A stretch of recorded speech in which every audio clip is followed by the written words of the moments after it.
You know what I just found out the other day is when my wife is hanging out with the kiddos in the other room, when I do the intro and the outro, they sing along to it, and then they sing it out in the living room. Isn't that sweet? You guys find that sweet? Find that to be sweet? I think that's so sweet. Yeah, welcome to Podcast Right Now, episode 176 for February 28th, 2021. My name's John Michelle, and today I feel a lot like my inner spirit animal, which is the majestic timber wolf. I feel free, I feel loose, I feel stretched, and I feel like I'm on the hunt. And Joe, do you know what I'm on the hunt for? Cunt. No. Ew. No, and I was going to say a full strength beer. Oh, okay. Well, that doesn't rhyme. No. On the pod this week, we got a pretty famous man in the 1980s and 90s. He used to have a reality television program. His name's TV's Joe Gazzaro. Hello, Joe. Hello. You're not on the hunt for C words, is what I'm getting. Nah, man, I got that on tap at the house. I don't have to hunt anymore. I've hung up my clean the tap for that. Because like a vagina will drip constantly. Oh, okay, why? Right out of the gate, you get nasty with your pirate talk. No, this is a family podcast. What? This is a family podcast. You got a thing on tap. You got to clean the lines. Yeah. Flush those lines out every month. Yeah, about every month. I think she flushes the lines out. You have to feed your wife some Snickers bars and say, hey, hold still. We got to get this taken care of. Yeah, and she does squirm. No, she's a squirmer when it's that time.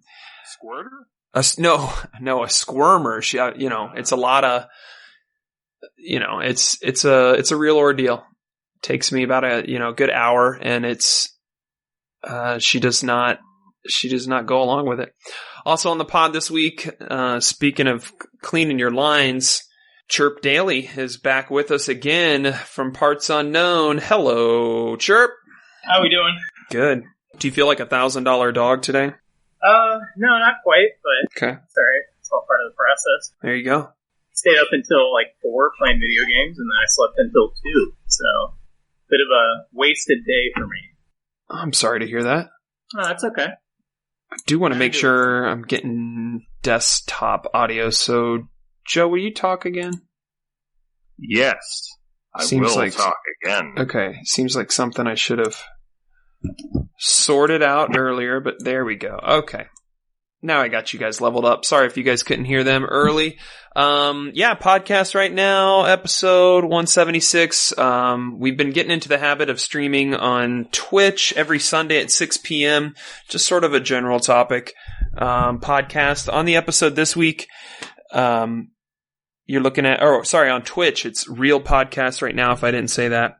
We're going to talk about the end of our FebNoBrewary challenge, in which your heroes abstain from the cold, fizzy liquid known as full-strength beer and all other alcoholic beverages. We're going to talk video games. We're going to talk movies. We got our new monthly game, our new monthly challenge and prize, which we'll reveal today. This is all for us, so don't get excited. And yeah, we hope you're all doing well out there, and that you haven't got the corona because you were so excited about hearing the news that all the vaccines getting spread around and the weather's a little nicer. I think I'm going to ease off of my precautions and just go to a rave and go make out at a movie theater with a stranger, and hope everyone's safe out there. No Ronas, please. No Ronas, no downvotes. No downvotes, only upvotes. We appreciate it. Let's hop right in there, boys. First of all, how was your day? What have you guys been up to? So I did some homework. I actually did kind of do some productive stuff today. I'll just have to go. I haven't worked out, so I'll have to go walk a really long, walk after the podcast. But Mostly I've just been catching up with some of my contacts throughout the month, because I mentioned our FebNoBrewary challenge to a couple people. Yeah. And every time I brought it up, I was like, yeah, it's something me and my friends do. But because of, recent events, I've had to call back all those people and tell them, actually, my friends aren't doing it. They're cucks and cowards. Wow. And they decided to bail on the last day or two of the challenge. Wow. So it's been a busy day for me because, I was talking you guys up. I was pretty proud that we were all doing it. And then, yeah. Well, why wouldn't you just lie if you're already talking to people? Why not just lie? Kevin doesn't lie, man. Because wait a minute, say that again. If you're already talking why to not people, just why not just lie? Yeah, just lie. Say they made it. Everyone's fine with the. Is that how you reason through whether or not you're allowed to lie about something? If you're talking to someone, you're allowed to lie? Yeah, sure. Why not? I mean, you don't care about these people, so might as well just lie.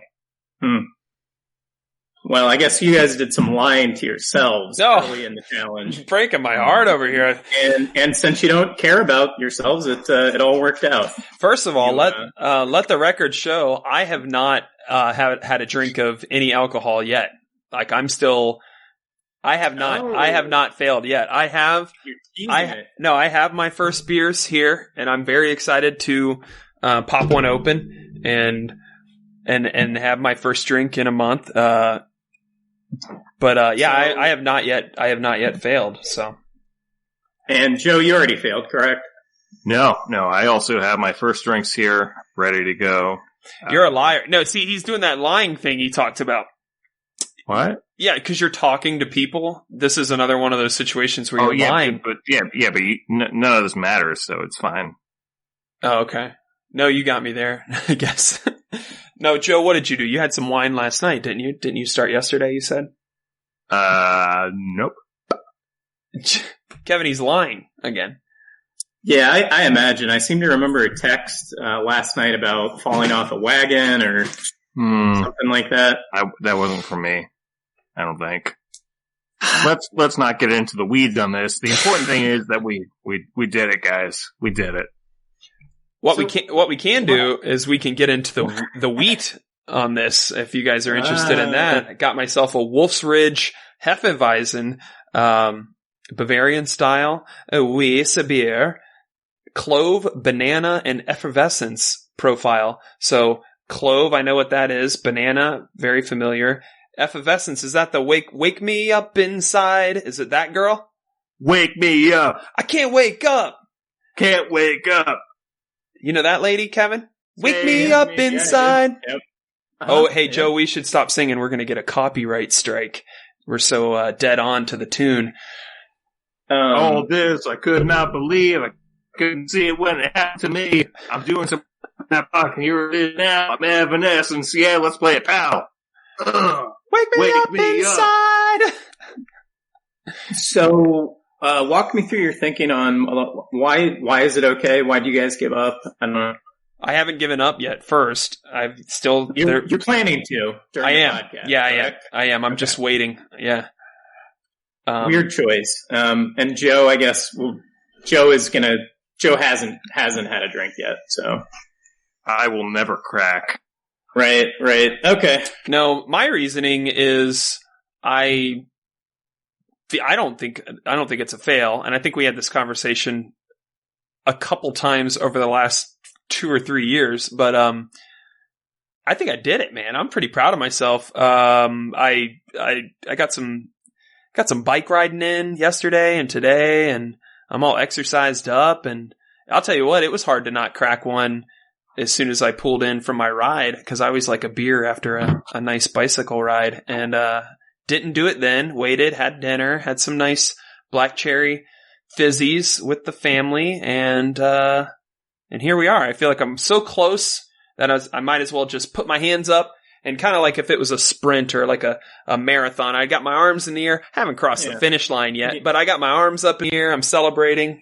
I'm basically there. So why not just eat shit 10 yards from the finish line and, fall flat on your face and never cross? Yeah, I agree. No, see, this is more of like I'm racing you in this scenario, and because I'm preemptively celebrating and I got my arms way in the air and I'm looking over at the cameras and waving to my hot wife, my hot toe licking wife, and then you run, and then you run by and you win, but we both still finish. I'd like to finish on your wife too, if I could jump in here. That's great. What I would say is, you know how some people get excused for great behavior. I feel like I behaved perfectly for this month. Why? It would be punishing for me to have to wait until next weekend to crack open a beer, right? So it would be discipline. It would be the thing that you were trying to do. No, we did do it though. We did it. It's fine. There it is. My concern is this. So February was chosen because it's the shortest month of the year. Yeah, correct? It's 27 days long. Right. So we're already taking the shortest month, and then we're throwing away the last weekend. I don't understand. Hold on. We're taking the shortest month, but we're also the shortest month kind of fucked us this month.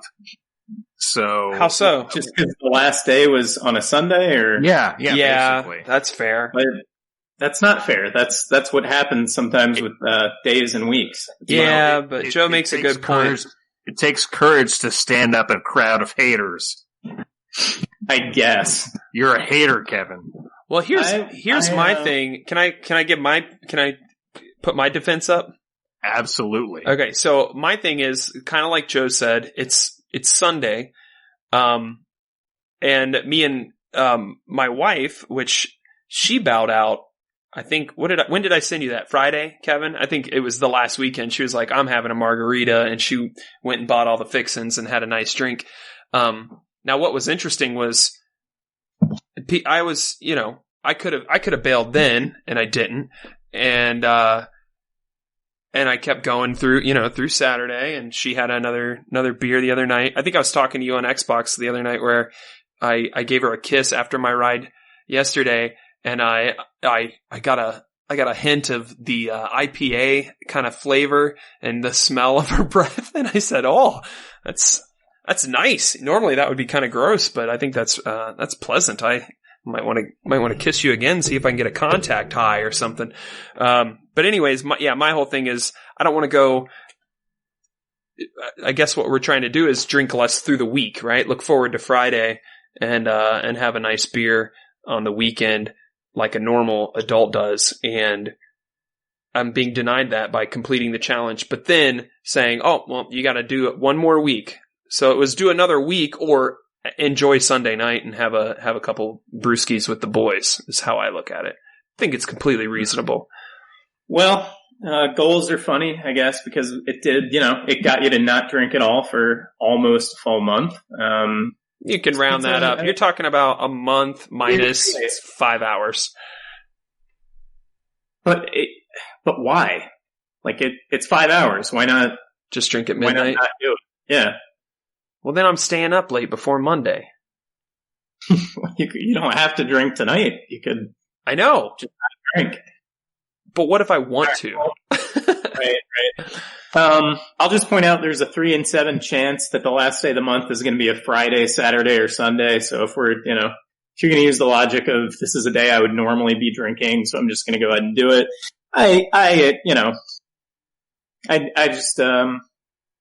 I'm sad. I'm sad for all of us. You're not really sad. And I'm trying to honor the Sabbath by putting my feet up and enjoying my freedoms.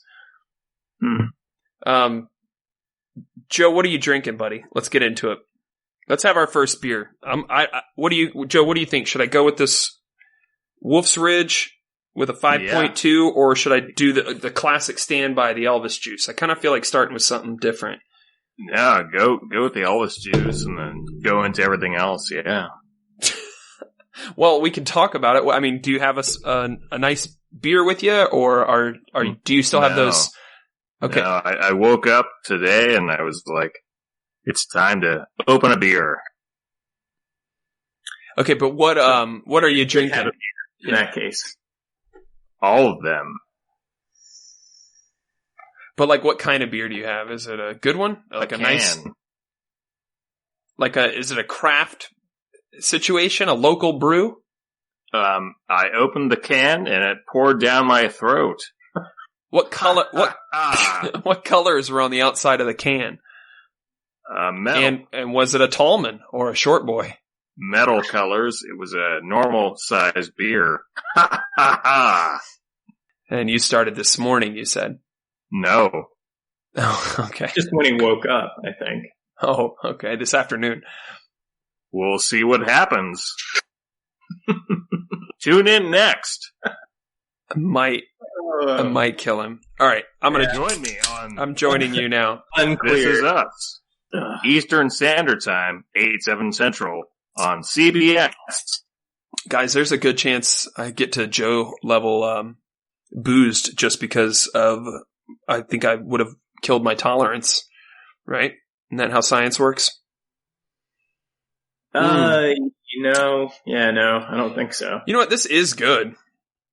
Some people say, and we've talked about this on the podcast before, but some people say that the Hefeweizens, I always fuck that word up, Hefeweizens, have like a bubblegum kind of flavor to them. Do you guys get that? I think it's the banana, but I'm enjoying this. No, I think banana and clove sounds appealing. I think it is appealing. I like that. Like that beer. You put so much shame in my heart. I feel like right now, I'm 15 and I'm drinking a beer, but like my dad could walk in any moment. It's a weird feeling. I mean, God put the shame in your heart. I just held a mirror to it. So, God damn it. God damn you, God.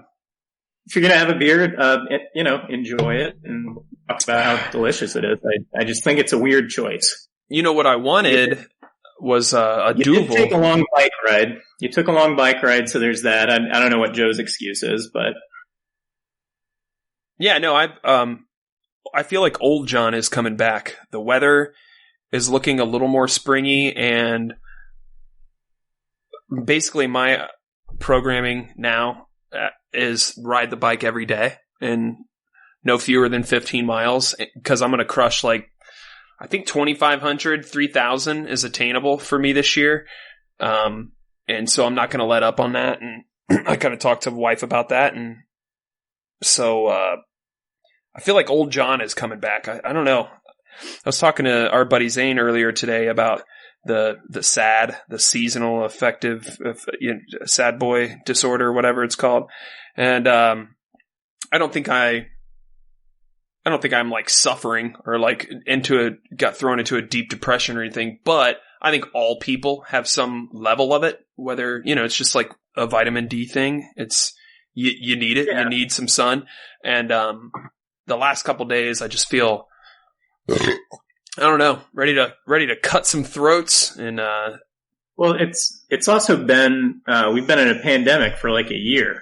So you've got that, you probably have a sad level of depression effect just in that.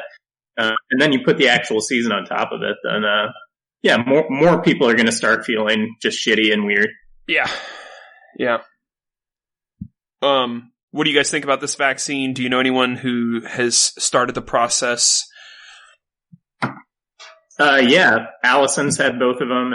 We talked about that. Yeah, Tyler, my parents, my wife's parents, my mama at first was like thinking about not getting it, and waiting a little while just to see, and then she quickly changed her mind when she talked to me and my brother about, if you want to visit some grandkids and you want to do sleepovers and all that, you're gonna want to get it. So she changed her tune really quick. But yeah, I mean, I don't know. It's really nice to hear that this is getting around.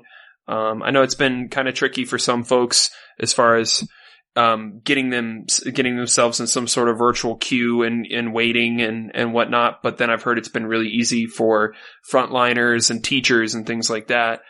Good old Max from a few episodes back who joined us and told us his story of his COVID experience. His wife has it now, and yeah, good things. I'm feeling optimistic. Of course, anything could happen, and an insane new strand could present itself, and we could go back into another year of this. I guess that's still possible. I don't know. Have you watched all of Duckman yet? Oh my god, I haven't thought about Duckman. Well, there you go. That's what you do with your next year. You watch Duckman, motherfucker. What time is Duckman on?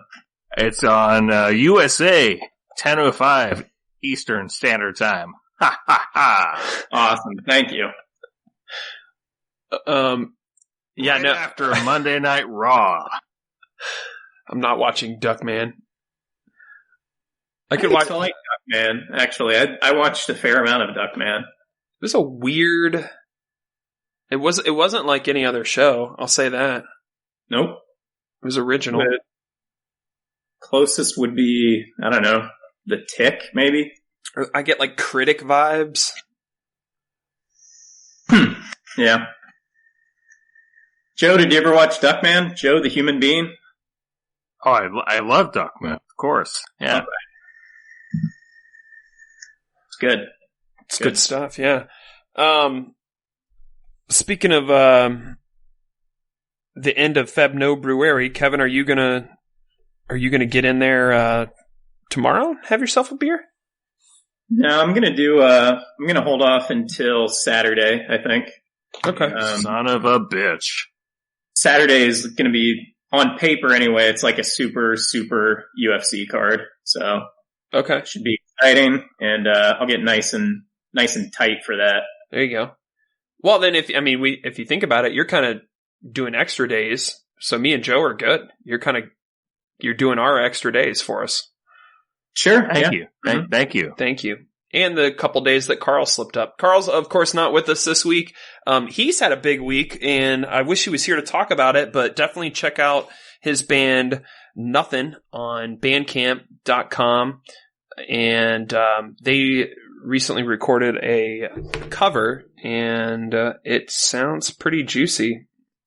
Do we know if he believes in heaven or hell yet? Carl? Yeah. I think he believes in hell, but not heaven. Why do you ask? Well, that makes good sense. It'd be nice if we could talk about it, with him here. Was what I got you. I wanted to have everyone's heaven and hell opinions, but I'd like. Oh, I got you.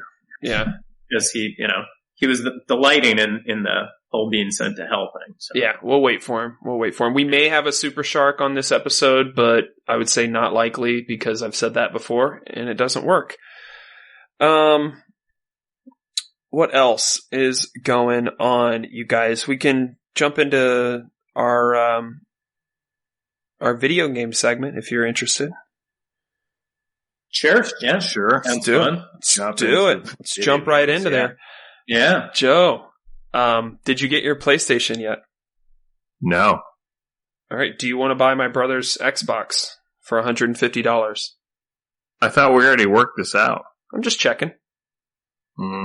People will think about things and sometimes change their mind. It's a Scorpio edition, Xbox One X. I would buy it if we can. It's going to be a pain in the ass to ship is the only problem. I thought about that later. I don't think it'd be hard to ship. Just someone has to pack it. I don't know. Yeah. It seems like a lot. Ship that. No, I mean, when people, buy their new consoles, like basically this whole next generation, all the new consoles, those are all shipped. And I was going to say Joel's the type of guy that he probably has the original packaging, which has all of the high quality foam included. And then it seems like he might, break it on purpose and then ship it, and it'll just end up getting blamed on UPS or whoever. He would do something like that, like some weird deep-seated resentment thing between you and him. And he's like, finally, my chance to strike. That sounds like him. I have no recourse. Yeah. So I'm wary of the shipping. Just do it like once I get it and I turn it on and it works, then the Venmo goes through, Then he won't break it. If we can get it in this state, I'll buy it in theory. I just it seems like a pain in the ass to ask someone to ship an Xbox for some reason. I don't know why. That's fair. The big game we wanted to talk about, and we kind of touched on it last week. It's still on Game Pass on PC and the Xbox, and we got some time in it last night. Kevin, I think you tried it for the first time. The game is titled Wreckfest, and developer is Bugbear Entertainment. It's a small development team, and this came out initially. It looks like it might have been one of those early access things, but this is a developer with 21 employees from Finland, and it's the most generic, kind of not laid back, but I don't know. It's a racing game, and it features destructible vehicles, and so we play a lot of GTA 5 and racing and all that, and so this is kind of nice because it's not a far cry from that as far as some zany course designs and, the whole I'm not just going to pass you, but I'm going to do what I can to wreck you as I'm going by just because I'm a dick. That whole vibe is happening. And so what we did last night was we had a couple boys on, and then we figured out this the music in the game it's really terrible, and so we activated this shared Spotify playlist, which was cool. And so we were playing some Rob Zombies, some Unearth, some kind of metal-y type tracks over it, and just having a gay old time. Kevin, first impressions, Wreckfest? Yeah, it's pretty simple, I guess. Like I just wasn't. I mean, it's a racing game; it makes sense, but. Yeah. It seems like the courses are all like kind of similar to length. The lap times are pretty similar across different maps. Yeah, I mean, I enjoyed it. It's a more realistic kind of steering than GTA. It kind of looks similar, but it feels a little more real. Yeah. The kind of quirky thing we were running into is there's all these different classes of vehicles, which I think is basically like the size or something of the vehicle. Yeah. So we got in a race last night where we had 16 people, I think, because the open matchmaking seems pretty robust in this game too, and reliable compared to something like GTA 5. Oh my god! I mean, you'll get in a game. It's so funny to put that down on a pro list when you're sort of summing up a video game, but fuck, is that nice when it's optimized and there's the netcode supports just like getting in a game. Halo 5 is another one that. You want to play Halo? Well, you'll have to wait 45 seconds to get through menus and then launch into your first game and find a match. I love that. But go on. Yeah, so we had an issue where we were racing on a map that had some narrow kind of passageways, and like 4 out of 16 people chose to be a school bus. And then just kind of park sideways and, go back and forth in the narrow parts of the map and try to wreck everyone else's car. And this is a game where your car takes damage a few times. Like, you get in some wrecks that would be killers in real life. You do that 2 or 3 times and your car just dies. And you DNF. That's the end. Yeah, you're out. I don't know if the school buses won those matches or not, or if they were just kind of there trolling everyone else, but that was a little bit frustrating. Yeah. I thought it was fun. I thought it was like an added level of like, okay, these guys are here, so keep that in mind when I go through this narrow area, like let everyone else crash and then hopefully pop a hole open for me so I can squeeze by. I like it. Well, the menu design too is pretty shitty in this game, just because you have a lobby with 16 people, something like that. Yeah. And it's set up so that everybody has to check ready. But if you check ready, you can't go back in any of the menus and look at like, let me look at different paint and different cars and stuff. Anytime you reopen a menu, you click back to not ready, and you need all 16 people to be on the same page. You can vote to kick people out if they're taking too long, but again, the vote process looks like it's not very well kind of set up. You need like 8 people, and there's not really a call to action. So I think they give you like a minute or a minute and a half or something like that to like basically to where if every player hasn't clicked in that they're ready, that it just force starts the game and launches it. I think the solution is maybe just lowering that time to like 45 seconds or something, or 30 seconds. So like, oh, if I want to change my car or I want to change my color, then get in there and get it done. And then because the race is going to start. But I see what you're saying. But it's a good game. I just, those are my criticisms of the menu screens. There you go. But yeah, I mean, once you're in it and you're crashing each other and your health is low, and I mean, it's even fun when you DNF due to a totaled vehicle to just spectate and watch whoever is left in our group and cheer them on. We had a guy putting on a show last night because he was down to like a quarter of a health bar. Like he really needed to not touch any of the sides. Basically. Like if he hit a bug dead on in the windshield, that was totaled for him. And he like this guy was like drifting and stuff perfect. It was really cool to see because this car is like totally wrecked on opposite sides, front and end, and he's just like drifting around real tight. Excuse me. Yeah. Gotta cough and get some water here. Yeah, that was fun to watch. I think the drifting mechanic in the game is really satisfying, and I always struggle with that in different racing games. I find it hard to pull off the drift. Like I got it figured out in Forza, but this one, I think I figured out the drift pretty quick, and I like it. But yeah, Wreckfest. Can't recommend it enough, especially if you're looking for something new and you like racing games. PC and Xbox. No cross play support, which is kind of a bummer because we got our beefy computers. It would be nice to just play on there. But we also went into some Rocket League last night. That was a good time. And video games. Joe, what are you playing right now? You still cranking away on what were you on? Far Cry, or I forget what you were playing. Diablo 8? San Andreas, GTA. Yep. And you're just playing the campaign then? Yep.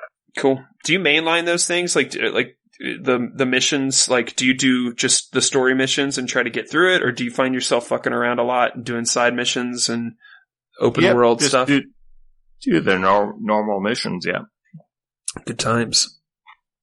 Good things. Another game I tried out.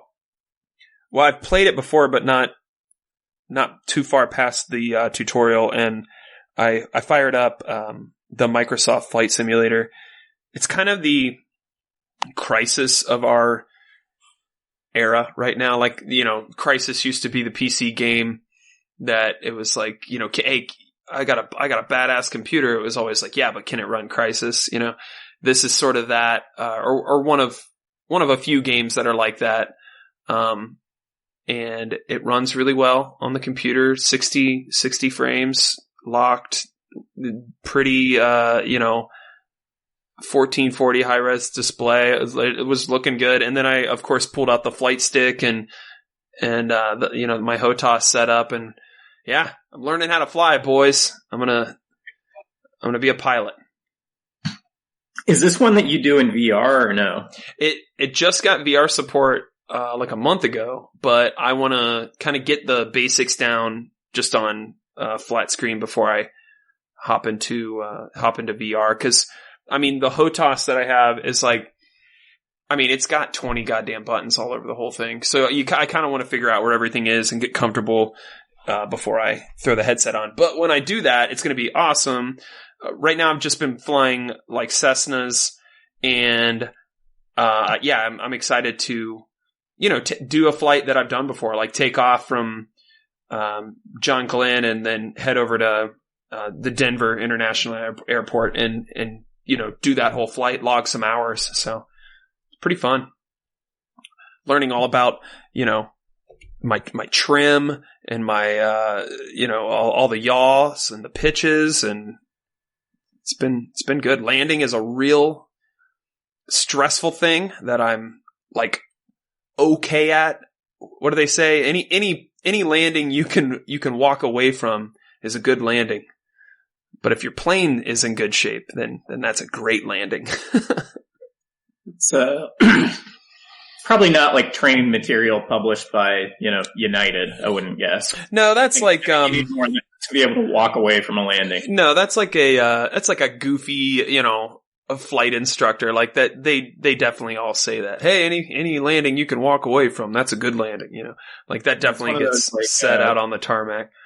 A bad day at the golf course still it's a good day at the office. One of those kind of.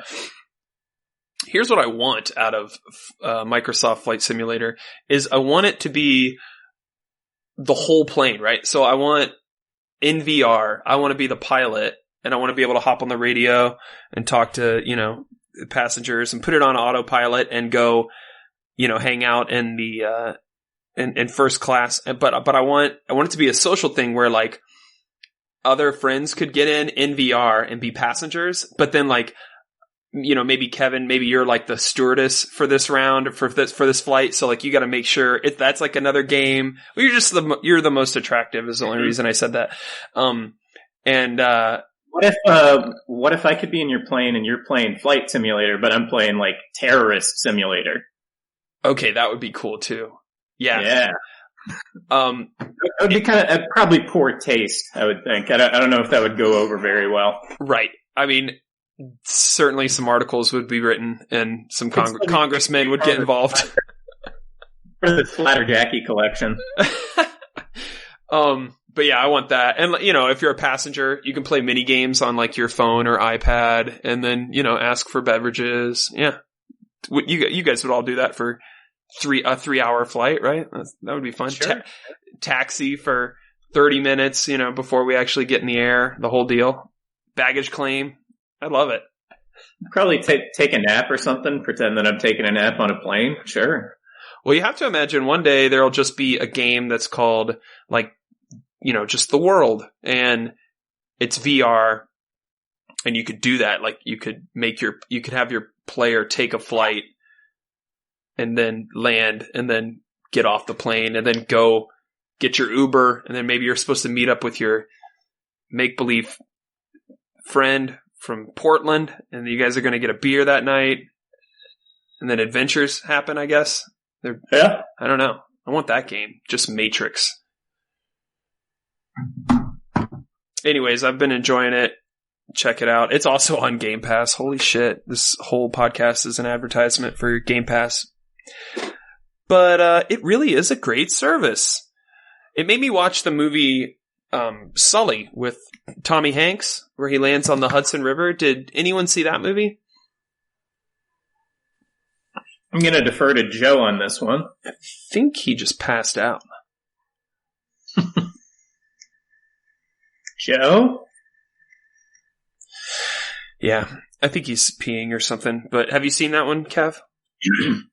No. That's squarely in my wheelhouse of things that I wouldn't have seen. Yeah, it is. It's not a great movie, but I think it has some cool parts, and it's based on a true story, and it's got Tommy Hanks in it, and I love him. And that Aaron Eckhart, oh my God, hunk alert. Oh, I like that guy. Yeah. Hunk alert. Yeah, it's, I forget when it actually took place. Was that 2009 or 8 or something? But yeah, somebody they had a bird strike right after takeoff from, I think JFK, and had to put it down on the Hudson River, and it's like the first water landing in I don't know how many years or ever where all passengers get off alive and no one was injured. Like water landings usually are not a thing that works. Are you back, Joe? Nope. Okay. But yeah, I don't know. It's just got me thinking about planes and stuff. I like it. New WandaVision came out. You guys are all caught up. You're giggling because you enjoyed the last episode so much and you can't wait to kind of break it down with me. Yeah, no, I'm trying to remember, the plots of the last few episodes of the X-Files I've watched, but I was half paying attention while I did schoolwork, so I can't do it. Okay. Scully got abducted, or she was in a coma. I don't know. She came through fine. Love that Scully. She's aged really well, that actress. Yeah. Yep, absolutely. Because that was early to mid 90s when that show was like peaking, right? Mm-hmm. Yeah. Well, I think it started in like 94, maybe. Okay. But yeah, so I mean, that probably peaking, 97 or something. Okay. And then they had a couple movies, which I don't know if you saw those or not, but yeah, enjoying the X-Files. All caught up. Okay. I started, Queen's Gambit last night. Did you see that one?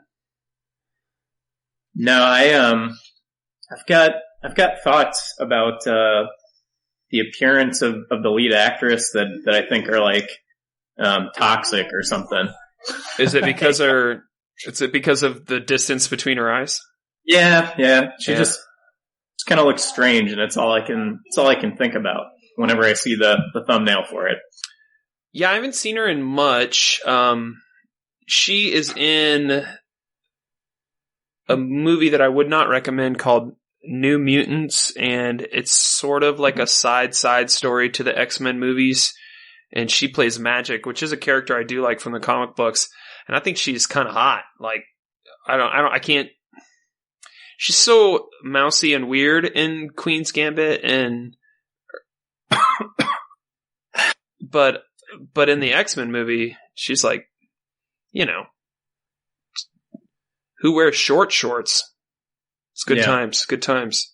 Well, she's like very close to looking like really great. And then it's like more distracting than if it were, an ugly chick whose eyes were that far apart. Cause you have to try to figure out what's going on here. Yeah, that is pretty toxic, Kev. I don't know what to do about it. What's her name? Anya Taylor-Joy is the character's name. Or I'm sorry, the actress's name. The actress. The actor. She plays Beth Harmon in The Queen's Gambit. But yeah, enough people had told me to check it out that I felt like it was time. I started it at 3:00 in the morning last night, and then I went to bed at like 5. So. Okay. Yeah. So, that's good choices. Start a series? Well, I did the goofiest thing where I did that go to bed early thing and then sleep for a couple hours and then get up and be like, oh. And that's when I started playing video games with you guys. Like, it was like midnight or 1. I was like, well, time for a fizzy drink and an Xbox game. Okay. Yeah, that's good work if you can get it. Yeah. Normal today after going to bed at 5, all that stuff. Yeah, and I only slept till, 9:30, 10, so I got another 4 or 5 in there, and then, yeah, got up and... Sounds like a good balance. Yeah, it could have been worse. My wife wasn't happy with me. She got up at, 4, and I'm watching this show, and I'm like, hey. She's like, it's 4 o'clock in the morning. I'm like, yeah, I know. Tomorrow's Sunday. What are we doing? Going to church? When did we start going to church? Yeah. We don't go to church. Did you watch The Watchmen yet? I've been trying to push that on people. No, that's one I'll actually watch though. I just haven't. I watched a couple other things this week. There you go. And, Joe, did we get you back? Are you here? Heard him cough. Yeah, me too. I can't tell if he's messing with us or not, but right. That's fine. Yeah. This is Kevin, this is starting to feel like last week. I'm not gonna lie, man. Well, yeah, I'm upset. I'm upset with Joe. Mm-hmm. If you can hear me. Let's just say this. Let's just do this right now. Let's say you and let's say fuck this episode and let's just talk. All right? That's all we need to do. That's all we got to do. I know, but I'm just saying. I 2-3 hours ago, I was like, man, let's do a good episode this week, and I started coming up with bits in my head and games and all this, and then I went to find my Duvel and ran out of time. I don't know. I just feel like I worry about this podcast. Yeah. So I don't suppose Joe is just gonna come back to life. I don't think so, man. I think it's you and me. Right now. Not gonna happen. Oh, it's wonderful. Hello. I'm here. Joe, what gives, man? I haven't been paying attention to anything at all. You doing a bit? Nope. Not paying attention. What are we doing? We're talking about whether or not to cancel the podcast. Oh yeah, Right. Cancel it. It's mine. Cancel it. You got me eating Parmesan crisp. Mm-hmm, I don't care. Ugh. Well, there we go. No, Joe, there was something I wanted to ask him. Oh, you saw Sully, right, Joe? No. Tom Hanks? You didn't see that one? Nope. Oh, dude, then here's what you gotta do. You gotta do a movie challenge. Only watch movies for a month that are based on true stories. That's a good challenge, right? No. I know you said you're over the movie challenges, but I think that would be a good one. Terrible. All right. Joe, how did your last movie challenge go? Give us the update. Terrible. It was romantic comedies, and it sounds like, only watched terrible movies. What was He fell out of love yeah. with the romantic comedies. Yeah, and nothing funny happened. Some of them he mentioned though I did like. I forget which ones, but You guys ever heard of the movie Freaky? Freaky Friday. You guys ever want to see Vince Vaughn inside of a high school girl? Yeah, maybe. You probably did. Not good. Oh, not good. Okay. No. Is it like one of those body swap movies? It's a body swap And comedy. it's titled Freaky? Yep. Dude, that is it's a total ripoff. I mean, Great. Huh. they may as well called it Not good though? It's fine. 5 out of 10. I don't know. Okay. Alright. Did you guys ever see Vice Versa with I think it has Fred Savage in it. And Judge Reinhold. Yeah, that one's fun. I like a good like a body swap movie. I guess Big doesn't count because he just ages. Do you have a phrase that if you got body swap, none of us would believe you, but what would you say to us? Yeah. Well, it would depend on in the other person's body? Yeah, no, if you're like, oh my god, I got body swapped. Oh yeah, what would I say? What would you say to us, John? I would just be like, it's me. We have a podcast together. Joe, I would be like, I was in your kitchen that one time, and you nearly choked me to death, and I handled it like a real bitch, and I got upset with you. Remember? That's what I would say. Just explain your life. No, I would tell personal stories that only you could know, or anyone who listens to the podcast would know. It sounds bad. Yeah, it sounds like you. What would you say? What would you say if it was a body swap and some little girl comes running up to Kevin? More emergency sessions, like, oh my god, guys! Hey, what's up? You remember that time? And then I'd go from there. So you would do like I did. You would tell a memory. Yeah, a memory. You didn't say like, oh yeah, I would. Well, first of all, I wouldn't panic. I've seen enough movies that I would just be like, okay, this is what happened. And then I would just try to learn the rules and figure out what I got to do to switch back. Or if it was someone younger, maybe I just ride that bitch out. You know what I mean? Yep. Yeah. Even if it was a female or something, I think I could be all right with that. What do you think the rules are, like, if you decide to say, hey, I'm going to let somebody hit it? Is that okay? Yeah, you should be responsible. Like, you don't want to leave the body in worse condition than you found it. So, right, and I don't know that I'm getting out of the body. That's true too, but it could be a week, it could be a year. Yeah, you don't want to fuck someone's body up while they're off somewhere else. Yeah. So what's the right amount of time to where, like, you can, like, let that body get hit? Where you can raw dog it? Yeah. Well, first of all, I'm thinking of like a kid-adult swap, so I would want to make sure that I was of legal, you know what I mean? Like, I wouldn't want to, like, be, a 12-year-old boy and go get some 30-year-old teacher pregnant or something like that. Like, I would follow the law. You understand? Yeah, but the law still says it's okay for the kid that became an adult. He can still do it. I don't think that holds up in court, though. If I tell him, like, listen, I'm actually... there's the soul of a 37-year-old man inside of me, and This is okay. Well, so you have to pick one or the other then. If you're going to use the soul argument in court, then you have to allow the adult who becomes a kid, now he can have sex. Yeah. It's got to be one or the other. Yeah, well, yeah.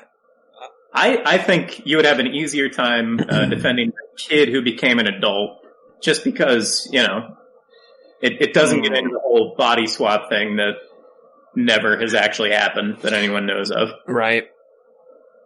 I feel like it would be documented if it happened. Mm-hmm. If I always thought it would be cool to, like, swap into a baby and then, like, what? Start like doing all this shit. Like, everyone would think you're a prodigy and shit. You would get rich. You could write a book about how, like, this baby could play guitar and understood 3-point perspective and illustration. Like, I would just use some of my skills and just, like, blow my parents away. Like, I would be speaking and so it's like having the cognitive ability of myself. Right? Like, yeah, you're a normal human being. Yeah, essentially. Like, damn, he got good at. You would be limited by your physical form, so, like, getting around might be hard. Just not a retarded human being. You're just a human being, essentially. You're getting it, yeah. But I would be a prodigy. Understand? I'd be a wonderkind. You'd be a prodigy later at, like, 6 or something. No. Yeah, 3. Once the real life caught up to you, you'd be fucked. It's like, right. He's actually pretty stupid. Well, not really, because I would continue to develop every skill that I was interested in showing off, and have all those extra years. I do it, anytime I play guitar or do drawings, I feel like I improve. I don't sit down and practice and, like, try to actively hit another level. With some things I just do it for fun. But I think drawing's a good example of, I look at my stuff from even a year ago or 2 years ago, and I'm like, oh, I don't make that mistake anymore, or I don't struggle with that part of, the process. So yeah, I think I'm improving. So if I was able to subtract, 35 years and go back and be a little sproutling, it would just be extra time to get better at things. And, I wonder if the biology of having a young brain would actually, that experience would be different. Be good. Yeah. I mean, we don't know how all the rules work, but it should be good. Yeah. There are things about the younger brain physically that should, give you more. Oh, shit would be firing, baby. Yeah. Not that I'm slipping into dementia or anything, but, I do have moments now. It's mostly something to do with technology, right? Where they'll tell you over the phone, like, oh yeah, get the app and then and then create an account, and then all you got to do is take that link and put that. I'm like, so there's certain things now that I'm like, oh shit, man. I think I was like really good at technology, probably like 5 years ago. I was pretty good, but maybe I'm just being hard on myself. I don't know.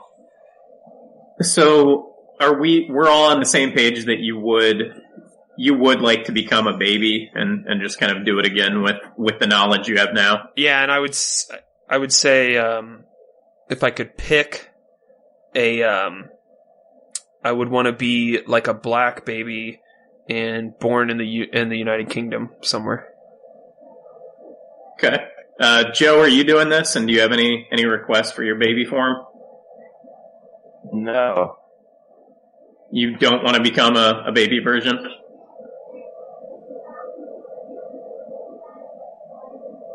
Or just no requests. You don't care what kind of baby you become?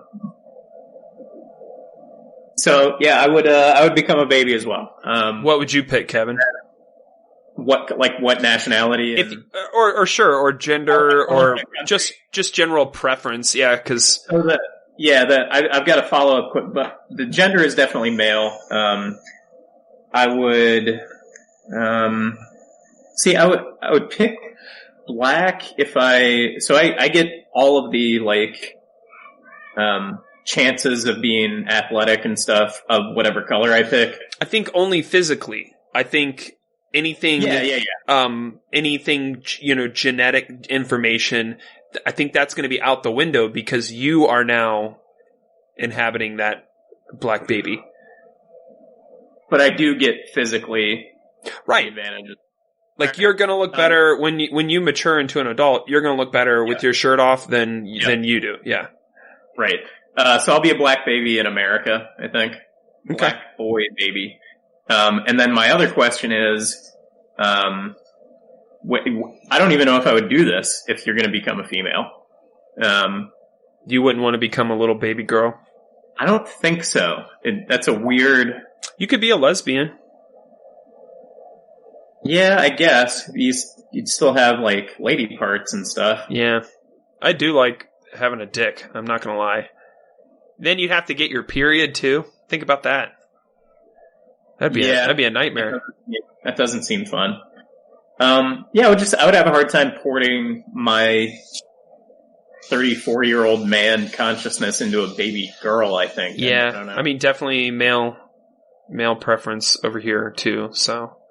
And I don't think that's sexist of us. I think it's what we're used to and it's what we know, We said black babies too, so that was probably backwards racist of us. But culturally, I have some. Oh man, can I say what I'm about to say? I don't know if I'm going to say fucked up things or not, so just let me know if I say something fucked up. You're asking me to let you know? Yeah. That's not going to go well. Well, then I'll count on Joe. Do you have anyone in chat that can weigh in on this? There is no one in chat right now. What I was going to say was culturally, I know some pretty white black guys. Is that bad to say? I mean, it sounded friendly enough. I don't know. It's probably bad if you wrote it down. Basically, I'm talking about stereotypes is what I'm saying, right? Obviously, in a world, there's all different types of white people and black people, right? I mean, so, we should turn away from this conversation. Yeah. No, I think it's fun to talk in terms of things that are white and things that are black and have it not necessarily related to. But I'm not sure we're allowed to do it. I know we haven't earned the the right credit. The credit, yeah. There's no we got no resume to bring into court and show. Yep, it's fine. Well, I watched Man on the Moon last night with Allison. Had she not seen it? It was not only her first time seeing Man on the Moon, but she didn't know who Andy Kaufman was. Oh, man, that's a whole day of research that you guys had to go over then. I was thinking about it later, whether you should go into that movie not knowing anything, which way there's probably advantages, Yeah. both ways. But, yeah, and it was late when we finished that, so we didn't like watch any follow-up videos or anything. But, Okay. yeah, I think that movie is like pretty awesome if you have some fondness or just curiosity about Andy Kaufman. It was pretty well done. Jim Carrey did an awesome job of kind of taking over, I thought, and I even enjoyed the documentary about him becoming, turning into Andy or whatever. I thought that was pretty good. You liked that? Yeah, I thought it was good. I thought, after watching that documentary, and which I think it's called Becoming Andy Kaufman or something like that. Yeah.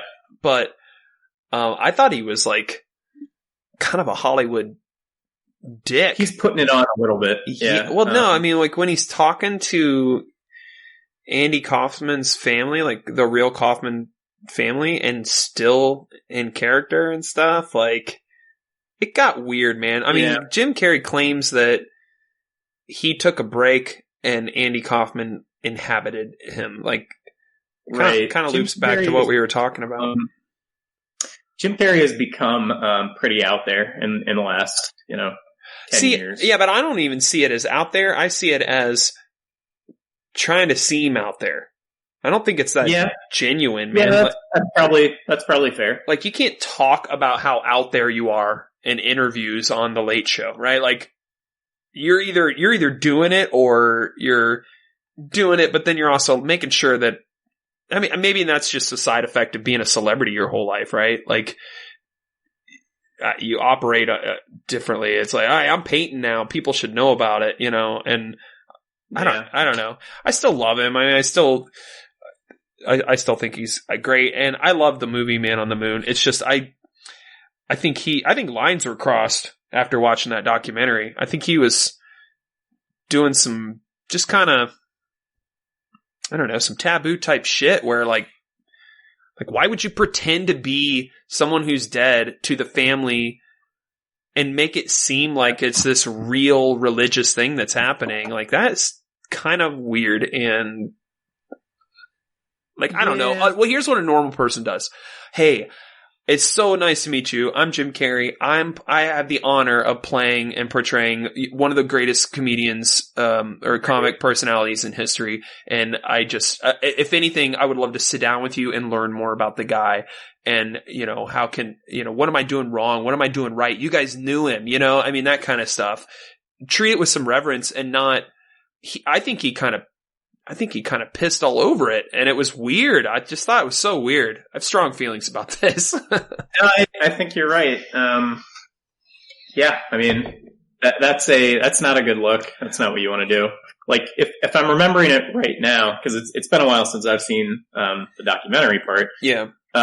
Like he reveals it to them and kind of like wants them to like get excited about it.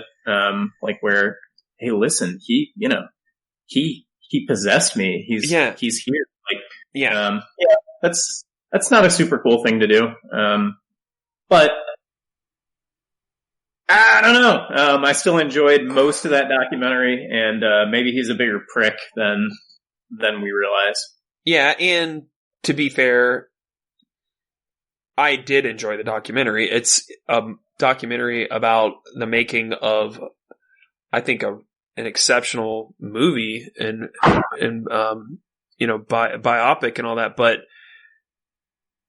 then it started to leak in like what a cunt he was being and trying to do Andy Kaufman type shit on the set, and like even going as far as like being a dick to Jerry Lawler and stuff, the real Jerry Lawler on the set of the movie. About, it's like, that has to be so confusing to everyone. Like, method acting is cool when Daniel Day-Lewis does it, or maybe when like Leonardo DiCaprio does it. Not so cool when it's like a comedic actor who is 3 months away from announcing that he's way into painting, shaves his head, and, stops, tells everyone like, I'm not here to entertain you, yet I'm gonna still take pictures and still do like serious roles or whatever. He's so just, in his defense, he did do an awfully good job of being Andy Kaufman. Absolutely. So, And I think the casting was appropriate, but almost too close to reality, where you have a comedian who is, Jim Carrey started as a comedian, but then he is this comedic actor that operates on a different wavelength than I would say all other comedic actors. Like a whole bunch of different things have to happen in the life of his parents and his life to get a Jim Carrey, right? Like, I think he is exceptional, and I think he is, his own thing. So that's kind of the weird part, is Andy Kaufman was all of that too, but on a bigger scale, to the point where it's like, there's conspiracy theories. There's, is he still alive? There's, who is the real Andy Kaufman? Who ever got to know the real Andy Kaufman? When was he putting a show on? When was he not? And then all of that gets sensationalized through a comedic actor who's similar in a lot of ways in his career, but then decides to like tell people that he is Andy Kaufman or something weird. I don't know. And that movie makes a kind of curious artistic choice at the very end. They sort of suggest that Andy Kaufman is still alive. If you remember, the last scene is Tony Clifton, but then the very last cut is Bob Zmuda watching the Tony Clifton act. That's right. So it's like, you can take it as a metaphor too, but in the sense that was literal, that was kind of a weird choice they made. Yeah. Do you think he's still alive? No, I don't. How old would he be if he was still alive? Possible, I guess. He would be, 72, I think. Okay. So, still possible, I guess, but nah, I don't think so. It's like you get into the Tupac, kind of area of conspiracy theory once you start flirting with that one. Speaking of conspiracy theories, and maybe that's not an appropriate term, but I did watch this documentary, Glitch in the Matrix. Have you heard of this one? I would say maybe check it out. It deals with simulation theory, and it has a lot of good, educated people that work in either across a bunch of different fields, and even down to physicists and like super math guys who talk about how, if you crunch the numbers and, it's almost more likely that we're in a simulation than not. And it's fun the way the documentary is put together. So yeah, I would recommend that one. Glitch in the Matrix. They do this fun thing where all the interviews, or most of the interviews, are animated over top of the person, because they did it, because of the pandemic. All of the interviews are done over webcam and stuff. So instead of showing like webcam footage, they'll like animate an avatar over that person and give them like a whole character, which was pretty cool. So, can we, I want to loop back to simulation theory real quick. Yeah, please. So crunching the numbers part or whatever, the simulation argument that people make, like in philosophy, is, so in order, so they propose kind of three conditions, and the idea is supposed to be that you need to be able to refute, both of them, or all three of them in order to argue mathematically that we're not in a simulation.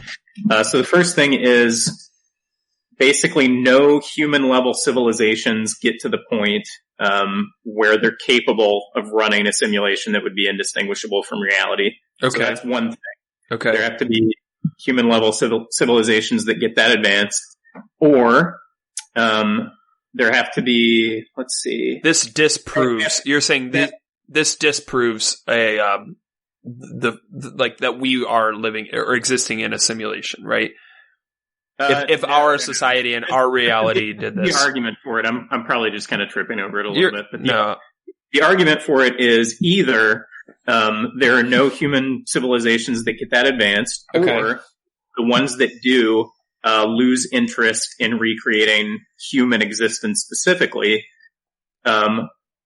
Or if neither of those things happen, then basically the argument is somewhere out in the universe, these simulations end up happening, and just the sheer number of how big the universe is makes it more likely that we would be one of the simulations rather than one of the originals or the reals or whatever. Gotcha. But I think the problem with that is if you're going to start talking about like universal math, then I don't see why I don't see why they would be interested in recreating human existence specifically. Like, I think it depends on how many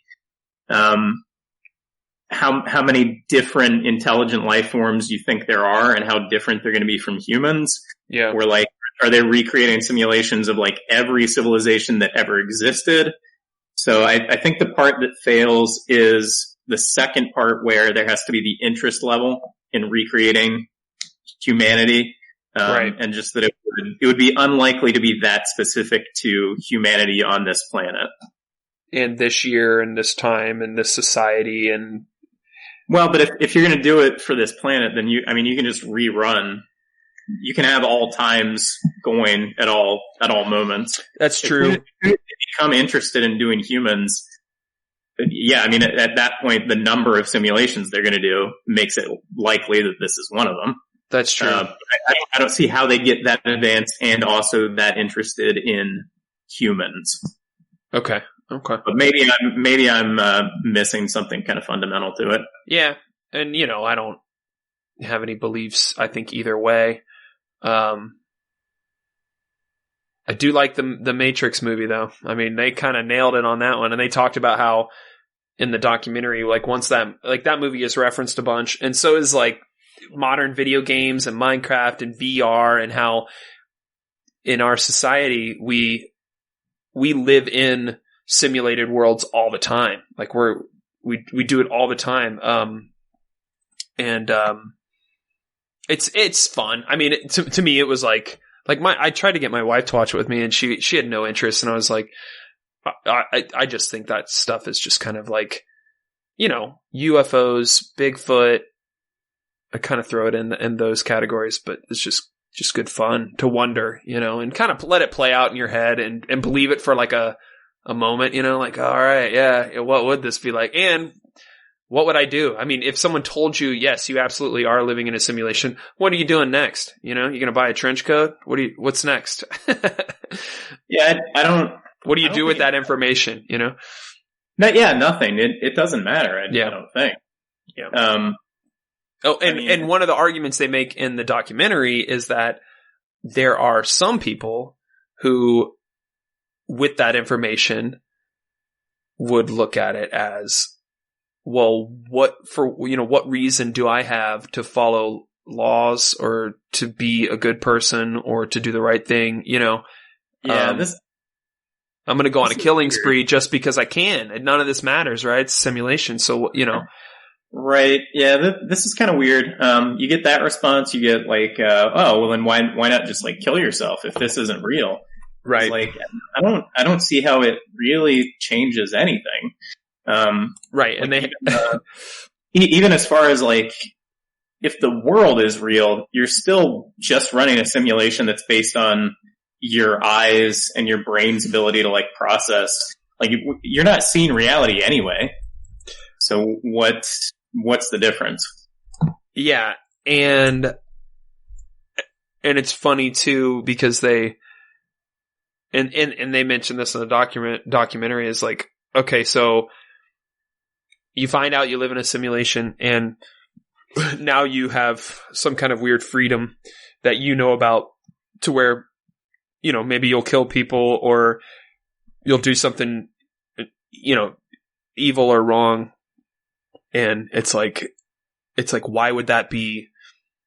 Like, is the fact that you live in some kind of reality with, repercussions and laws and all of that in place, that's the only thing keeping you from doing that stuff anyways, right? Like, why would that even be a thing? So I guess the only part of it would be if you think that now I know everything's a simulation. Yeah. If that changes your idea of how other people can or can't suffer, maybe that's a reason that like, oh, I can kill them now. Like I'm thinking of how I behave in GTA. Yeah, exactly. Yeah, exactly. That's based on the, I hope that's based on my understanding that these aren't, real creatures or whatever. Yeah. So it becomes very funny. So, yeah. I would check it out to like just scratch some weird parts of your brain, because they do propose some really cool, like just thought experiments that you can kind of witness. I don't know. I think it's interesting, but I don't think I subscribe. So I watched another movie that was very, philosophically head scratchy kind of thing. Real quick, and I don't want to spoil the whole documentary, but they cover this event that happened in 2018, where I have it up in front of me. He was 29 years old. Richard Russell's his name. He was a ground service agent with no piloting experience, and he steals a Horizon Air Q400, so like a passenger plane, single engine type jammy, and they're talking to him on. There's no passengers in the plane, right? It's just him. He takes off. And then he proceeds to do like barrel rolls and loop-de-loops, and he's totally, seemingly not insane when air traffic control is talking to him, and they're saying shit to him like, so do you, have you ever flown a plane before? Do you know what you're doing? And he's saying shit like, well, I play video games, so I think I kind of know what I'm doing. There's footage of this guy doing this from the ground, right? So and like with your GTA example, that's what they were saying. It's like, well, that's a player in the simulation who occupied an avatar and made the choice to just have some fun that day, right? Like, and I do it in GTA and you do it in GTA, like, and in all video games. I think when you're used to playing video games and following the rules of the game and trying to complete the objectives in the game, there are times when you just get bored and you do whatever you want, and Grand Theft Auto is a perfect example where you get on and maybe one day you're just like, I'm going to see how many stars I can get and see if I can get away from it. Yeah. I'm going to get to the top of a building with a rocket launcher, and I'm going to see if they can take me down. That's how we always used to play Grand Theft Auto when we were like, junior high age or whatever. We would play with Kevin Brunacini. Yep. And that's how you played. If you're in rotation, you trade off by deaths. Right. You just try to run up your wanted level, kill as many cops as you can. Yep. And yeah. Did you ever have that friend in your group who like played it safe for way too long, and it's like, hey, you're going to have to like move your turn along and start getting into some trouble soon. Yeah. Or everyone in the, you agree on a game type, and maybe it isn't always, kill as many people as fast as you can, but, that's bad form to be completing missions and that kind of stuff. Well, not even that, but just like not like maybe just trying to do cool ramps or something. It's like, nah, it's going to be. That's not okay. No, that's video. You do that on your own time. Yeah. But we used to do that too, where you just kind of hot seat. When you die, you gotta, throw the controller to the left. I love it. Yeah. What other doc were you going to bring up? Not a documentary, but another film. I was going to give Joe just a poke and see if. How you feeling, Joe? Okay, so I saw movies called First Reformed, and this is another recommendation from my brother-in-law. So it's a whole new genre we're opening up where he just tells me about movies that are kind of like Taxi Driver or tied to Taxi Driver in some way, and then that gets me to watch them. So this is Paul Schrader maybe is the guy's name. The guy who co-wrote Taxi Driver, this is like his baby. Okay. And it just came out in the last few years, and it's, Ethan Hawke is like a pastor at this kind of small, somewhere in New England, maybe town. Okay. And, he gets involved with a couple from the parish, and just some really weird, heavy, dark shit ensues. Couple of conversations that had just like, little philosophical nuggets, I thought, that were like super, super fun. Okay. And then it ends in kind of a weird way that I don't think I fully appreciated. So I was watching it for the first like hour and a half and thinking 10 of 10 fishing poles all the way. Yeah. And then a little bit unsatisfying at the end. I think I have to back that up to like an 8 maybe. But there are parts of it that are like just like super intense. I think he does a thing where like the shot is super long. Like he'll hold a shot for like 10 minutes or something. Those always impress me, especially if they're done without like digital secret cuts in them, because it's like a testament to the crew, the actors. Yeah. I mean, because if you fuck up 7 minutes in, you reset, I mean, that's like, it seems like a production nightmare, like as far as your time and, all that. Yeah. And, it's in like a weird aspect ratio too, like a more, square. So just all around, like the touches on it make it look like a little bit of an older movie. Okay. The dialogue has that same like kind of classic heavy, feel that, that I look for in a Taxi Driver adjacent movie. Okay. So I'd recommend it. It's like I said, it's heavy, it's dark, but Amanda Seyfried, Cedric the Entertainer, sitting at a 93 on Rotten Tomatoes. I'm sold. Cedric the Entertainer is really good in it. Yeah, I'm sold. So, 2 hours. I think it's under a 2-hour runtime. So that's about as good as I'm going to hope for from a movie like that. Yeah.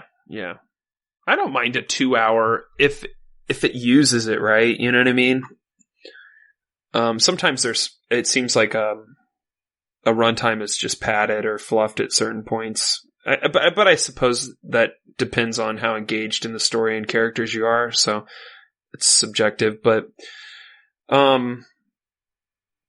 nice. The other one I watched was, or another one I watched was, I Care a Lot on Netflix. Did you see this or hear about it? No, I think we might have watched like the little bumper that you get if you hover on it. Okay. But no, not more than that. I would say unless you watch the full trailer, but if, like, you might not get the gist of it, but if you just watch the bumper, I don't think it does it justice. Like, that movie gets wild, and I don't feel like the bumper shows that, but, yeah, check that out on Netflix. This crazy, do you hear him? Joe? Yeah, listen. Is he snoring? Uh-huh. I'm trying to get my stand credit. There you go. Do you get frustrated with your watch sometimes? You feel like it's slow to recognize that you're standing, or just ornery, a little bit ornery. Yeah, it's like stand for a minute, but really do jumping jacks for 3. Yeah. I found that if I take a pee that minute, it'll recognize that pretty reliably. So I just try to pee once an hour, but there you go. Don't really have that option right now. Yeah. The short synopsis, or without any spoiler, is and we're talking about I Care a Lot, which is available to stream on Netflix. This lady works for the state and basically takes over she becomes the legal guardian of super old people that can't be trusted to, take their medication, handle their finances, so on and so forth.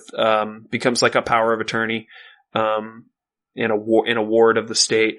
And she's doing it in a really kind of let's make some money way, auctioning off their belongings, forcing people into nursing homes and things like that. And you hate her, and it's the protagonist of the movie. So everything around her, it all just gets darker. All the other characters, they target this one woman, and basically it's like the wrong old lady to fuck with is kind of the thing based on her past and her connections and the people that she knows. And, I don't know. It's one of those movies. All I can think of is Tarantino, where like sometimes, you know, like, or like a movie like Big Lebowski or something, Coen Brothers, where like it's exciting to watch a movie where like clearly you're in uncharted territory as far as the plot. Like this is a story I've not seen. I can't compare this to anything. And so I'm excited because I have no idea where it's going to go. This woman, the main character could die at the end. The main character could totally win and walk away, ride off into the sunset. You know, a third party could be introduced that is like a total ex machina situation. So, it was refreshing for sure to see something that felt super original and different. But yeah, check that out. Movies. How you doing, Joe? He's sleeping. Jojo. Nah. Well, there was a game. I don't suppose that would make much sense with only one alive person. Yeah. Or you get the points. You want to play it? Sure. Yeah. Let's do it. We'll just do some standard trivia, right? I'll give you 5 questions. If you, if you answer, well, maybe, I mean, we'll just answer one. Yeah, maybe answer if you can. Yeah, no, we'll say, hello. You need me? All right, give me 1 second. You're alone now. You better. We have any topics in the chat? I can't see anything. I don't know what you guys are saying. There's nothing in the chat. No one is watching. Okay. No one's watching? There's one viewer. It might be you. Oh man. Yeah. It's not me. This will be a short second. So just vamp. You can do this. I'm coming. Sorry. Oh. Yeah. I mean, I guess some PSAs. Get the Cash App if you don't already have that. You know, it's got these boosts. You get 10% off at a grocery store up to $7.50. Actually, I haven't seen that one in a few weeks. It might be disabled right now, but that's a good boost. You can get unlimited 3% of your purchases back in Bitcoin credit. There's a $7.50 cap on that, I think. No, but yeah. No, you can't be on the internet. Catch Up's good. Download it. What else can I tell you? 32degrees.com for all your underwear and casual wear. Talking about MeUndies. Needs. No, I did a real company. There you go. 32 degrees. I told them to get the Cash App if they don't already. Do you have a Cash App card? I do not. No. So you got to get a card, and then you can get the boosts. Sometimes they have the grocery store boost. You get $7.50 back on a purchase of $75 or more. Oh shit, we do that once a week. Yeah. Okay. Cash App and Fight for the Forgotten. That Joe Rogan does the Cash App, doesn't he? Oh, I don't know. Probably. Well, there you go. Thing to be doing. I will check it out. What were we talking about, Kevin? I got back. We were going to do a game. A game, yeah. Yeah, are there rules about like how many I have to answer to get the credit? Yeah, I would say you gotta answer like. There are 10 questions, 5 questions. What do you got? Do you want to do? Yeah, these are too hard. I don't want to bone you. I mean, I want to just like closest to. You have to guess the number. Yeah, let's. I could probably. No, I got this. Okay. Okay. So we'll do 5 questions, and you have to answer 2 to put a point on the board. Okay. And by the way, this is our new game, and we are calling it the Broken Scheme for the Buttercream. We partnered with a local business here in Columbus, Ohio. It is Laugh Buttercream, spelled LAF Buttercream. And if you're listening to this, I want you to check them out and follow them on Instagram. It's a friend of ours, and he bakes amazing concoctions in his bakery there. Glowing reviews. And we're gonna go for a month on this next game, and so that'll our last time that you can earn points will be the 28th of March, and the winner will receive a laugh little batch all to themselves, and they can pick one of their favorite ones. Kevin, you bought us some of these for Christmas, and so all the boys on the pod have had a chance to sample some of the offerings from Laugh. Some of your choices will be we got brownies with the topping of your choice, peanut butter, chocolate, caramel, frosted cashew cookies, which for my money is like, I think, my favorite thing to come out of this company. Is that high on your list? I would say it's a signature item. Okay. Yeah, it's neck and neck for me of the ones I had around the holidays. I liked the lavender oatmeal cream pies. Are pretty good. Those are on the board. I'm excited to try some of those caramel brownies. Yep. Yeah, that sounds good. The last one I got, which was for Valentine's Day, I got some for my wife and the family and her parents. The lemon bars are really good. Oh. So those are in there. Did you try those? No. I love lemon bars. I haven't tried them. They're really good. He's got fudge rounds. He's got the cinnamon rolls that'll knock your dick off. So you get a choice and you get a box if you're the winner. We should do a theme song, but fuck it. Let's get into the questions. You have to answer 2 right, Kevin. Okay. All right. It's a science category, so let's hop Okay. into it. What planet in our solar system is the smallest of the gas giants? Are you familiar with your gas giants, Kevin? I guess it's going to be Jupiter, Saturn, and is Neptune one of them? Neptune's solid, isn't it? Is Uranus the other one?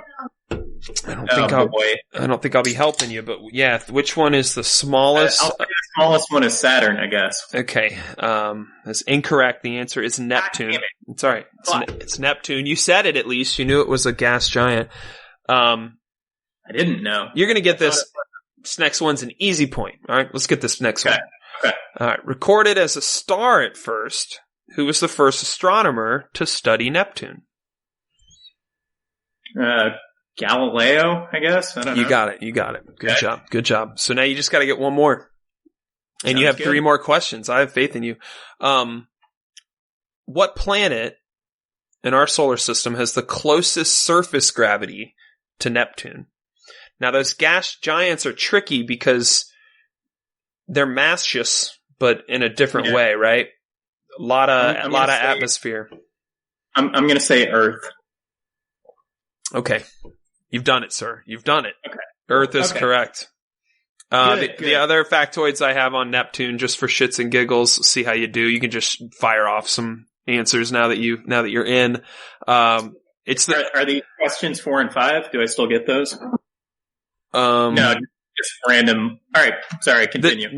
This is all for 1 point on the board. So, let's see. It's Neptune's the coldest planet in the solar system. What do you think Neptune's surface temperature is? If you had to guess. Is it Celsius? Either one. I'll say like negative. Coldest planet, huh? Coldest planet in the solar system. I'll say negative 500 Celsius. 366. Negative 360. Oh, wait. Celsius 221. Negative 366 Fahrenheit. This one's pretty. No, you'll get this one. Also, the name of of a character from The Little Mermaid. What is the name of Neptune's largest moon? Little Mermaid, huh? Yeah. Ursula? Triton. King Triton. Okay. There you go. But good job. You're on the board. You scored a point last week. and now you're at 2 versus Joe's and Carl's 0. I don't know. I mean, how else do you do it? If you're not here, you can't get the points, right? I think that's how we play. Yeah. And they have plenty of time. They have 3 more chances to put points on the board. So 1, 2, 3, 4 more episodes before we're done with it. So, again, thanks to Laugh for sponsoring the game. And what we want you to do is just give them a follow on Instagram. The way he's been doing it recently is he'll announce a batch, right? It's usually around a holiday, and you can order these boxes. They're $20 a box, and they usually come with sort of a mix bag. Think like a sort of like a chocolate box, but with baked goods. He ships, and especially if you're in Ohio, you'll get them in a short amount of time. The other thing I want to say about Laugh, again, that's LAF Buttercream on Instagram, is that if you have a birthday coming up or you just want to order some stuff like that, he's close to setting up a legit website and all that good stuff, but all you got to do is message him on Instagram, or it's Laugh, LAF Buttercream at Gmail, and you can get a hold of him. But yeah, really good, well-made, homemade tasting, delicious baked goods. So there it is. Good job, Kevin, on the scoreboard so far. Thank you. I got to get my toothbrush from you. Maybe I'll come over and we'll have a beer when you're allowed to drink next Saturday. Maybe I'll come watch UFC with you. You should. Wear my mask and stuff. If you're going to watch one card a year, this might be the best one. See, I hate that. Okay. I'm going to plan on it then. But, that's on paper too, and it doesn't always work out that way. True. I've seen Conor McGregor matches before. I know what you're talking about. But, it's pretty good. There's 3 title fights. One of them is the 185 champ is going up to 205, try to become double champ. Have you considered hosting one of these outside? Haven't really thought about it. I mean, it's gonna be the weather. it's gonna be kind of cold. But if you ever wanted to do that with COVID concerns and whatnot, I could, I have like the projector and audio and all that stuff. We could set that up. So just a thought. Okay. But I think I will sneak out next week and join you. That sounds fun. I like seeing, I don't know. I feel like those UFC matches are great because you don't have to be caught up on anything or know who anyone is. They package them in such a way that they give you the whole backstory, their records and all that. And it's enjoyable. It's violent as fuck, but still. Yeah, it's something, it's like primal. All right. I think it's probably the best spectator sport. And yeah, if you come into it kind of new or whatever, there are going to be different things that you kind of notice or don't notice.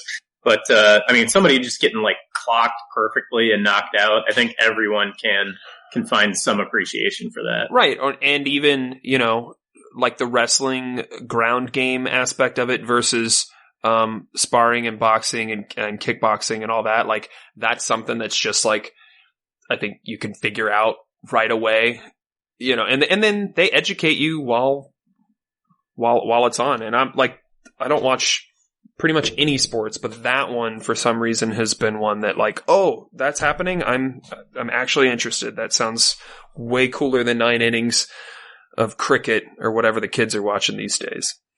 Yeah, I think it's the spectator sport of the future for sure. Yeah. Gladiatorial, it started that way and the future will. Now they just need to start introducing like tigers and shit onto the octagon. That'd be cool. That would be pretty could right? Like an angry baboon or something. Some evenly matched human versus other species. Yeah, that would be awesome. A little part of the floor just opens up and it's chained. So like you have to kind of like stick to the edges, but I don't know. It'd be cool. Lasers. Yeah. Acid bubbles. I got a bunch of good ideas for UFC. I'm not going to hold out too much hope that actually happens, but it would be cool. Right. It'd be cool. On a long enough timeline, you don't know. You know? Well, I don't care if I'm not going to live to see it. Maybe you will. Maybe the de-aging elixir comes out when we're like in our 50s or something. People stop having babies and everyone alive now is just like, you know what? This is good. And then we create simulations of other humans and it comes full circle. Simulation within a simulation. Sure. Inception simulation. All right. Well, I think this went better than last week. What's going on? Are we in a we in a podcast funk or what are we doing? Is it you call it a funk? First off, I agree that this week was better than last week. Okay. If I can, if I can be so bold, I think it was you last week. You were just not in a great mood, and as you go, so goes the energy of the entire show. Well, I think that's what I was blaming you. But yeah, I think that's where it came from. No, and I don't take it as blame because, like, I think it's just what it is. Like like I said, within the last couple of days, I'm starting to feel like I'm back. You know what I mean? Some sun is shining. I'm able to exercise the way I want to, and just I don't know. But yeah, we hope you stick with us. We thank you for listening to this episode, and Kevin. Thank you for talking to me and being here. Without you, we would not have done a podcast this week. Well, yeah, I think it went well. Yeah. I'm upset at Joe. I am a little as well. This could be a productive or a non-productive conversation for us to have on or off pod, but right.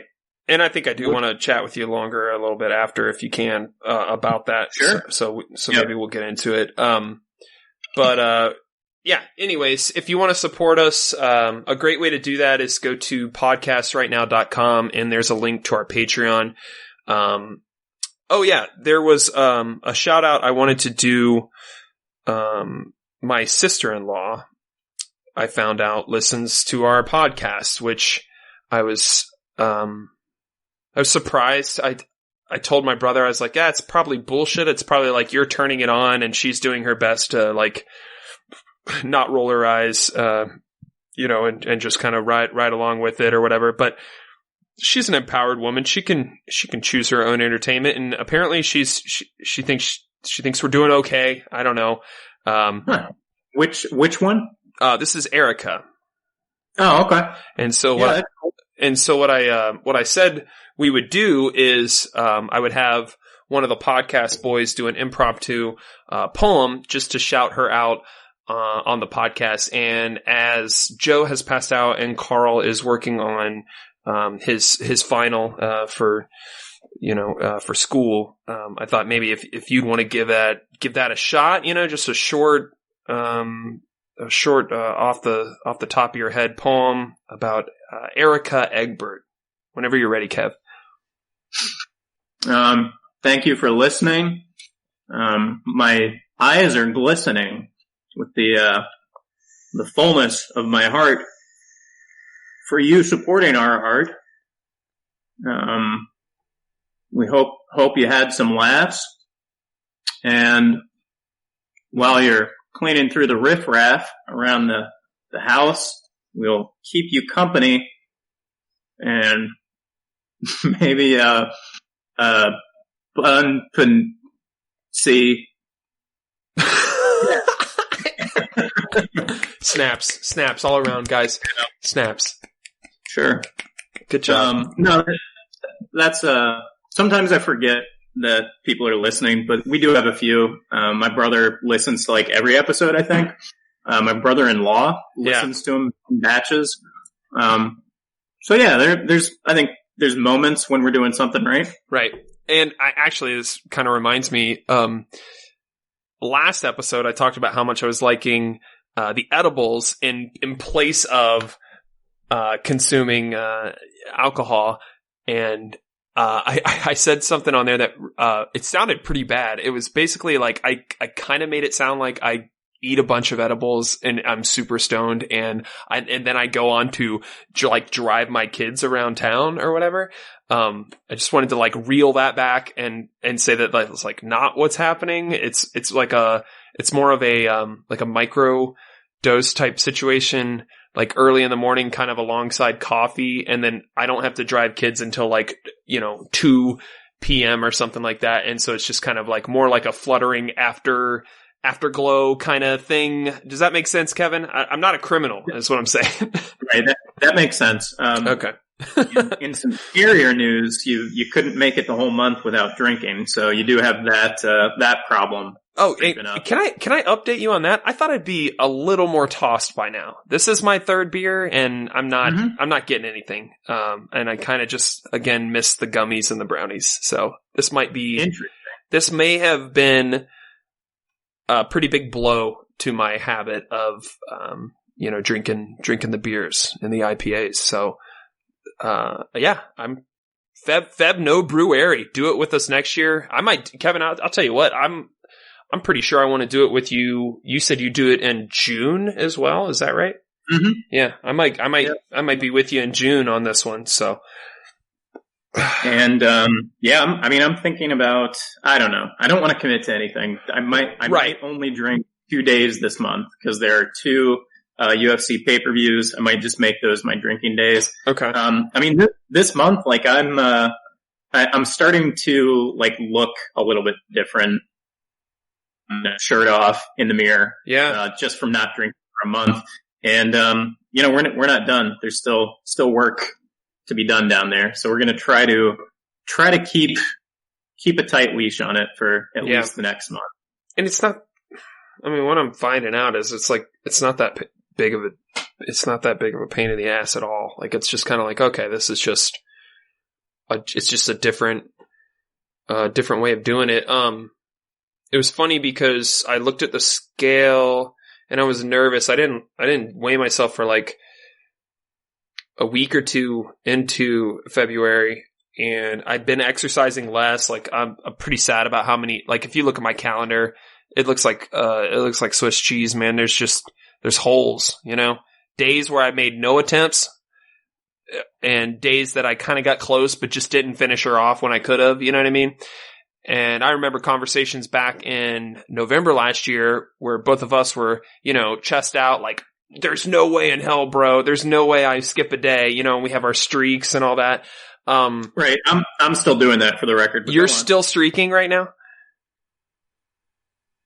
Yeah. I'm going to have to get like sick or injured to not do it. Well, good job. Good on you. Cause I just hadn't been exercising as much, and I weighed myself. And it was like the same as what it was before I kind of like took a break on exercising. I was trying to figure it out. I was like, man, I'm still like eating kind of bullshit and kind of good, mixing it. And then like, I'm not exercising. Like, what's going on? My wife is like, you haven't had beer. You've not been drinking beer. That's why you're maintaining that weight. And I was like, that actually makes a lot of sense. So, yep. Longest outro ever. Anyways, thanks for listening. Be safe. Wear your mask. Wash your hands. We're almost through this stupid COVID bullshit. Fingers crossed. Reach out to Joe if you know him on some sort of personal level and let him know that he is the best part of this podcast, and that him going the full, hour and a half, 2 hours, whatever we do, matters, and we love him. Carl, we missed you this week. I think that pretty much covers it. Nothing.bandcamp.com.